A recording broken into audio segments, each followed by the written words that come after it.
When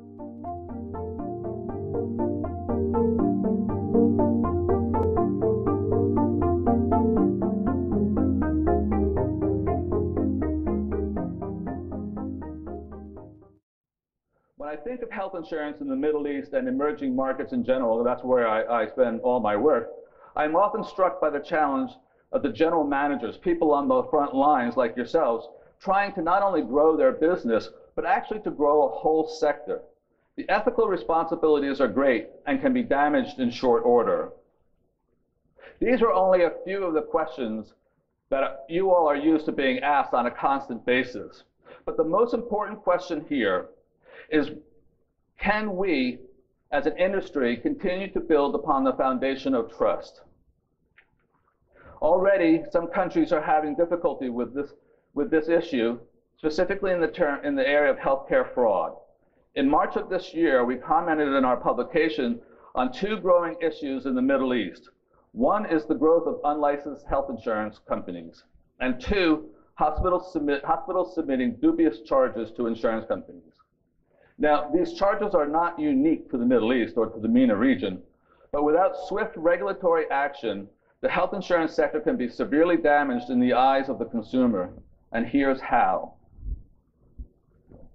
Every year in Saudi Arabia, there's in excess of 1.2 billion riyals in healthcare fraud.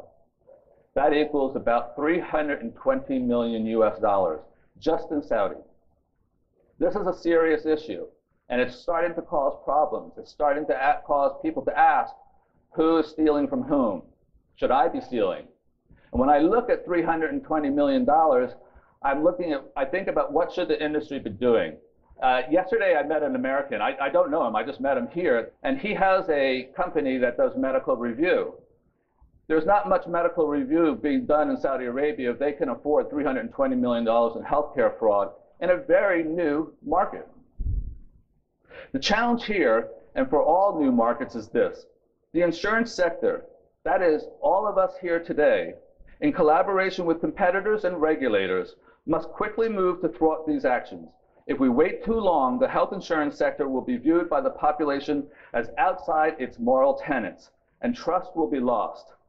We know this from other countries with much longer histories of insurance, much of it in Central and Eastern Europe, and it's not a good place to be for a sector. We're now going to discuss demographics very, very briefly, and as you all know, it is the great demographic changes taking place in the region that is at the core of your business.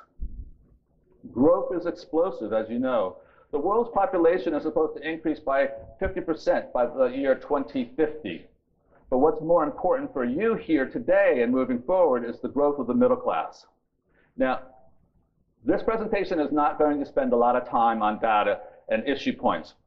But in this particular area, change in demographics is starting to happen. For the past 50 or so years, the populations have been getting younger and younger, and I think we just saw this morning the median or mean age here in Abu Dhabi is 18. But this is about to change in general throughout the whole region. And the region is aging and it's maturing demographically. And this is a very strong position to be in. The populations in the Middle East will begin to age from now onward till about 2050. Though they will still be very young, it will increasingly be a younger, middle-aged population. And with this aging of the population will come great demand for the services.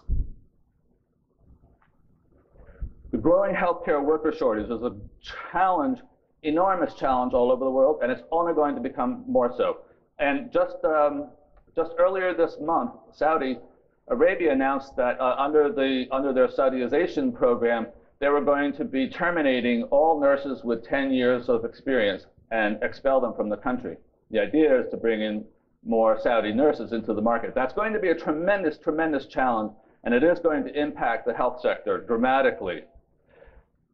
Governments are going to be forced to increase their spend on healthcare dramatically. We're going to see a little bit of that. And they're going to rely on the private sector. There is much at play in the Middle East, much more than just demographics. The demographics are at the root of the dramatic changes taking place, and it's terribly, terribly exciting. We see a unique opportunity for the Middle East. How it deals with the geopolitical implications will have a profound impact on the private health sector.